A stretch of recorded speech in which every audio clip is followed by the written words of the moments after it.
देखिए, पहली बात तो यह है कि मुराद अली शाह साहब और सिंध हुकूमत जिस दिन सच बोले ना जी, उस दिन तो उनको लगता है कि खाना ही हजम नहीं होगा। सो पहली बात तो आप आंखें बंद करके जो वफाक और या पंजाब से कोई कह रहा हो उस पर यकीन कर लिया करें, क्योंकि उन्होंने ज़िंदगी में कभी सच नहीं बोला। जो पानी का मसला है बड़ा सिंपल है। वो इरसा वाले और पंजाब वाले कह रहे हैं कि आप ये करते हैं कि मॉनिटरिंग सिस्टम लगा लेते हैं कि सिंध के अंदर पानी कितना आ रहा है और सिंध से पानी एग्जिट कितना हो रहा है। मुझे आप बताएं, सिंध गवर्नमेंट इस पर क्यों नहीं मान रही?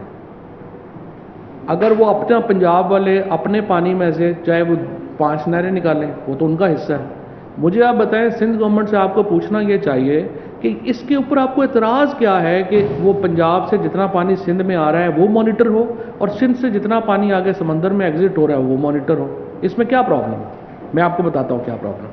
फिर अदी फरियाल अपनी ज़मीनों को पानी नहीं लगा सकते। फिर मुराद अली शाह साहब अपने रिश्तेदारों को पानी जो है वो नहीं दे सकते। फिर ये आपके जो सारी खुर्शीद शाह साहब और बाकी सारी कंपनी बैठी हुई है, ये लोग अपने लोगों को पानी नहीं दे सके, क्योंकि लोगों को एग्जैक्टली पता होगा कि कैसे जो पानी है वो आया कितना है और कितना जो पानी है वो गया है। और इस तरीके से जब तक ये पानी की पैमाइश सही नहीं होगी, जब तक पानी जो है वो उसकी एंट्री और एग्जिट रिकॉर्ड नहीं होगा, आपको ये पता नहीं चलेगा। फिर आप इस तरह के सवाल करेंगे। सो नेक्स्ट टाइम आप पूछिए मुराद अली शाह से और सिंध गवर्नमेंट से कि आप लोग ये क्यों जो पानी की एंट्री और एग्जिट है उसको आप मैयर नहीं होने दे रहे।